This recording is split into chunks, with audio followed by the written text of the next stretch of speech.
Hey, good evening. Thank you for joining me here. This is the Burning River Browns Talk. Welcome.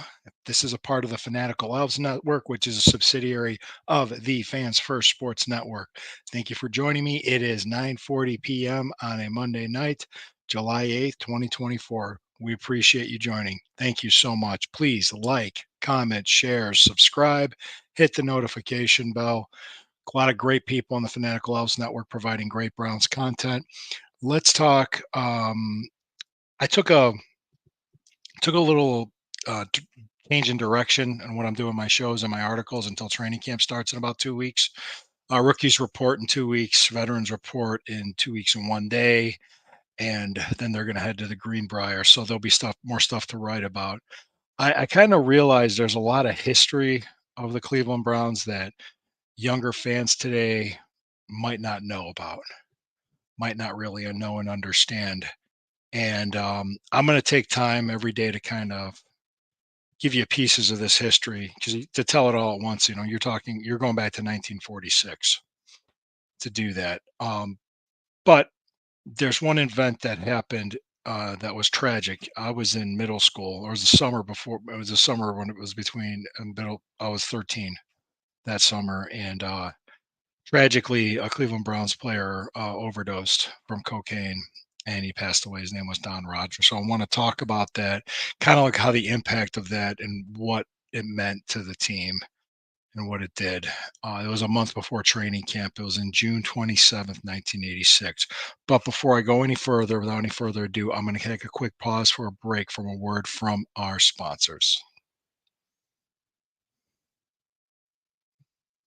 Okay, I'm back. Thanks for hanging there. Thanks for hanging with me. Yeah. Let me just give you a little background. I'm putting together an article about it, and it should. I put together the article. It should be released sometime tomorrow. If you're not sure who Don Rogers is, feel free to Google him. He was number 20 on the Cleveland Browns from 1984 and 1985. On June 27th, 1986, it was the night before he was supposed to get married. He took him he took I don't know if it was snorting or however he did it, but he took a high amount of cocaine, which caused a heart attack, which caused his death. And only he's only 23 years old. He was an excellent athlete. um and it was tragic what killed him. So that was devastating to the team. It was devastating because he was a great person and a great teammate. And it was also devastating for the team to lose a very important part of their secondary. He was a very good safety, and he was on a trajectory of having a multi-Pro Bowl career and potential Hall of Fame career. Who knows at that point? Bernie Kosar said a lot of wonderful things about him, including that he compared him to Ronnie Lott. That's how good he was. But we wouldn't know because he only played 2 years. And, just the abusing drugs always has horrible consequences. And, you heard that whole time, just say no, blah, blah, blah. Yeah. But when you see the reality of it, it's heartbreaking. Also, this was 8 days after a young, promising basketball player that was the number one pick in the draft in 1986 of the Boston Celtics. His name was Len Bias. He was going to be the next superstar. He could have been he was supposed to be maybe the next Michael Jordan. He was going to get on that team and be the next heir apparent with the Celtics after, Larry Bird and, with that team, that Celtics powerhouse team of the 1980s.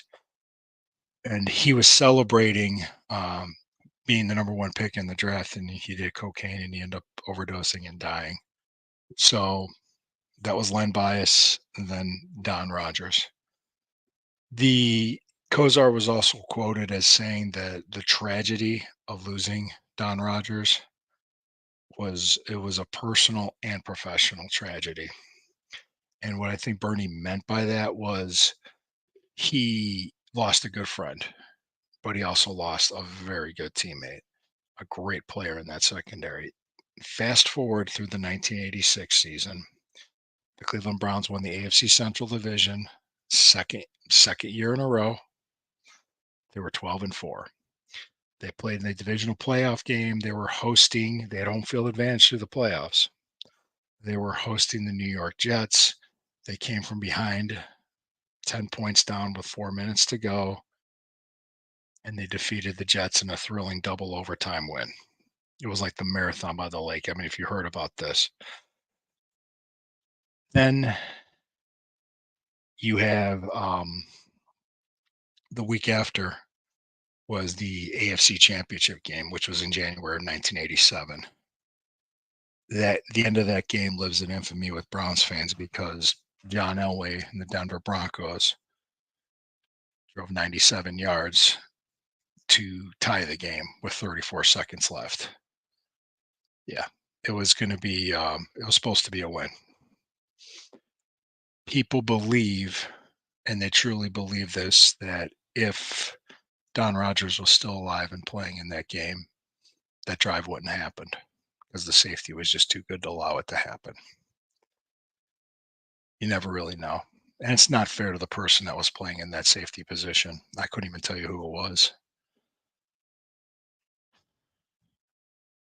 But it is tragic and it's horrible to think about it. But the aftermath of that was that then team owner Art Modell had put together a program, a players program for wellness, a players wellness program to try to give them something or somewhere a support group.